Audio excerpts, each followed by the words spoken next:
வணக்கம். BNC செய்திகளுக்காக ஷாலினி மூர்த்தி. தொடர்வது தலைப்புச் செய்திகள்.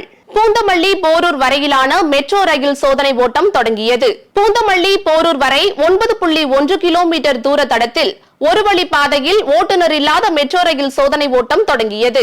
முதற்கட்ட சோதனை 2.5 இருந்து 25 கிலோமீட்டர் வேகத்தில் இயக்கப்பட்டது. தற்போது 9.1 இருந்து 40 கிலோமீட்டர் வேகத்தில் இயக்கப்பட்டு வருகிறது. கோடை விடுமுறையில் மாணவர்களின் ஆதார் பயோமெட்ரிக் பதிவுகளை புதுப்பிக்க வேண்டும் என பள்ளி கல்வித்துறை அறிவுறுத்தியுள்ளது. தமிழகத்தில் பயிலும் பள்ளியிலேயே ஆதார் பதிவு என்ற திட்டத்தின் கீழ் 2024 மற்றும் 2025 கல்வியாண்டில் ஜூன் முதல் அனைத்து பள்ளிகளிலும் ஆதார் பதிவு மேற்கொள்ளுதல், 5 முதல் 17 வயது வரையுள்ள மாணவர்களுக்கு கட்டாய பயோமெட்ரிக் புதுப்பித்தல் பணிகள் மேற்கொள்ளப்பட்டு வருகின்றன.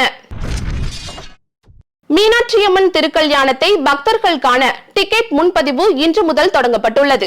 பக்தர்களின் வசதிக்காக இந்து சமய அறநிலையத்துறை இணையதளமான hrce.dn.government.in மற்றும் கோயிலின் இணையதளமான மதுரை மீனாட்சி.hrce.dn.government.in இன்று முதல் மே 2ஆம் தேதி இரவு 9 மணி வரை 500 மற்றும் 200 ரூபாய் டிக்கெட்டுகளை முன்பதிவு செய்யும் வசதி ஏற்படுத்தப்பட்டுள்ளது. ஏடிஎம்களில் 100 மற்றும் 200 ரூபாய் நோட்டுகள் இருக்க வேண்டும் என வங்கிகளுக்கு ரிசர்வ் வங்கி அறிவுறுத்தியுள்ளது. மக்கள் குறைவான மதிப்புடைய நோட்டுகளுக்கு திண்டாட வேண்டியுள்ளது. அனைத்து ஏடிஎம்களிலும் அடுத்த ஆண்டு மார்ச் 31ஆம் தேதிக்குள் இந்த முறையை உறுதி செய்ய வேண்டும் என்று தெரிவிக்கப்பட்டுள்ளது. திருப்பதி கோவிலில் பக்தர்களின் செருப்புகளை பாதுகாக்க ஸ்கேனிங் முறை அறிமுகம் செய்யப்பட்டுள்ளது. ஏடிசி அருகே உள்ள லக்கேஜ் மையத்தில் சோதனை அடிப்படையில் இந்த முறை அறிமுகப்படுத்தப்பட்டுள்ளது.